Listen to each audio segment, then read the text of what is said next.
ಗರುಡ ಪುರಾಣ ಅಂದ್ರೆ ಏನು? ನಿಜವಾಗ್ಲೂ ಏನಾಗತ್ತೆ ಮನುಷ್ಯ ಸತ್ತ ಮೇಲೆ ಮತ್ತೆ ಸಾಯ್ಬೇಕಾದ್ರೆ ನೀನ್ ನಂಗೆ ಹೇಳಲೇಬೇಕು ಅಂದಾಗ ವಿಷ್ಣು ತನ್ನ ಬಾಯಿಂದಾನೆ ಗರುಡನಿಗೆ ಹೇಳ್ದಂತ ಇದು ಗೌಪ್ಯವಾದ ಒನ್ ಆಫ್ ದ ಪುರಾಣಸ್. ಇದು ತುಂಬಾ ಮಿಸ್ಟಿಯಾಗಿ ಉಳಿಸ್ಕೊಟ್ರು. ಗರುಡ ಪುರಾಣ ಓದಿದ್ರೆ ಯಾರಾದ್ರೂ ಸಾಯ್ತಾರೆ.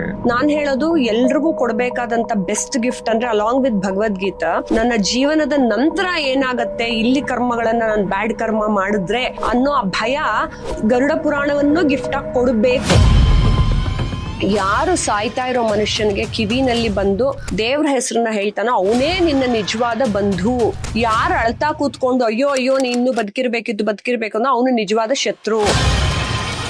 ಯಾಕೆ ಬೇಗ ಸುಡಬೇಕು ಅಂತಾರೆ, ಅದಕ್ಕೂ ಇದ್ ಲಿಂಕ್ ಬರುತ್ತೆ ನೋಡಿ. ಅಲ್ಲಿ ಮೇಲೆ ಕರ್ಕೊಂಡು ಹೋದ್ಮೇಲೆ ತಿರ್ಗಿ ವಾಪಸ್ ಕರ್ಕೊಂಡ್ ಬರ್ತಾರ ಅವನನ್ನ. ನೋಡಪ್ಪ, ನಿನ್ಗೆಲ್ಲ ಆಪರ್ಚುನಿಟಿ ಕೊಟ್ಟಿದ್ದೆ ಭೂಲೋಕದಲ್ಲಿ, ಎಲ್ಲ ನಿನ್ ಮುಂದೆ ಪ್ಲೆಷರು ಸುಖ ಎಲ್ಲವನ್ನೂ ಕೊಟ್ಟಿದ್ದೆ, ನೀನ್ ಅದನ್ನ ಧಾರ್ಮಿಕವಾಗೇ ಪಡ್ಕೋಬಹುದಿತ್ತು.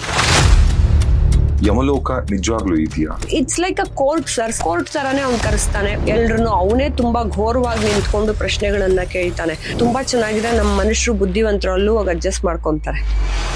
ಚಿಕ್ಕದು ಒಂದು ಕಳ್ತನ ಏನೋ ಮಾಡ್ತಾನೆ ಅಂತ ಇಟ್ಕೊಳ್ಳಿ, ಯಾರಿಗೂ ಗೊತ್ತಿಲ್ದಂಗೆ ತಮಿಶ್ರಮ್ ಅನ್ನೋದು ಒಂದು ಶಿಕ್ಷೆಯನ್ನ ಕೊಡ್ತಾರೆ.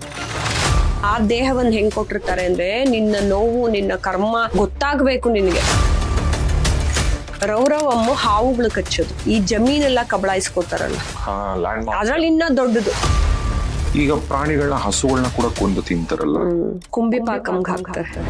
ಕೆಲವೊಂದು ಪಾಪಿಗಳು ಇರ್ತಾರೆ, ಅಪ್ಪ ಅಮ್ಮನ ಹೊಡಿತಾರೆ. ಸೊ ಇಂಥ ಪಾಪಿಗಳಿಗೆ ಏನ್ ಶಿಕ್ಷೆ? ಕಾಲಸೂತ್ರಂ ಅಂತ.